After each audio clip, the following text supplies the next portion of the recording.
Imaginez un instant, imaginez. Nous sommes en 2026. Vous marchez dans la rue, tout semble normal.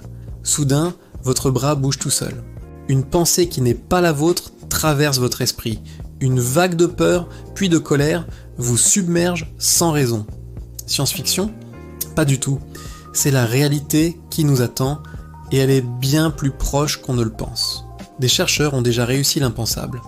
Intercepter les signaux d'un implant cérébral. Ce n'est plus une théorie, c'est un fait prouvé en laboratoire. Ces implants, conçus pour aider les personnes paralysées ou atteintes de maladies neurologiques, sont de plus en plus courants. Ils lisent nos intentions directement à la source, dans notre cerveau, pour les traduire en action. Une technologie miraculeuse, n'est-ce pas ? Mais chaque technologie a sa faille. Et la faille ici, c'est notre esprit. Si on peut lire les signaux, on peut aussi les écrire. Pensez-y. Un hacker, n'importe où dans le monde, pourrait potentiellement prendre le contrôle de vos mouvements, manipuler vos émotions, ou même voler vos pensées les plus intimes.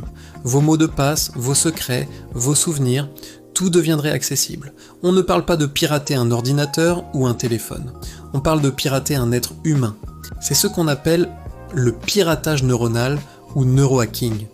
Et le plus effrayant, c'est qu'aujourd'hui, nous n'avons absolument aucune défense contre ça. Nos cerveaux ne sont pas équipés de pare-feu ou d'antivirus. Les entreprises qui développent ces technologies, comme Neuralink, avancent à une vitesse fulgurante. Mais la sécurité, elle, reste loin derrière. On crée des portes dérobées vers notre conscience sans même savoir comment les verrouiller. Les implications sont vertigineuses. Manipulation politique à grande échelle, terrorisme d'un nouveau genre, contrôle social, tout devient possible. La prochaine grande guerre ne se déroulera peut-être pas sur un champ de bataille, mais à l'intérieur de nos têtes. On nous promet un futur amélioré, où l'homme fusionne avec la machine. Mais à quel prix sommes-nous prêts à sacrifier notre libre arbitre, notre intimité la plus fondamentale, pour un peu plus de confort ou de nouvelles capacités ? La question n'est plus de savoir si le piratage neuronal arrivera, mais quand. Et 2026, c'est demain. Il est temps d'ouvrir les yeux et d'exiger des garde-fous avant qu'il ne soit trop tard, avant que la fiction ne devienne notre réalité. Qu'en pensez-vous ? Partagez votre avis dans les commentaires. Et si ce sujet vous intéresse, abonnez-vous pour ne pas manquer nos prochaines vidéos. Merci de nous avoir suivis.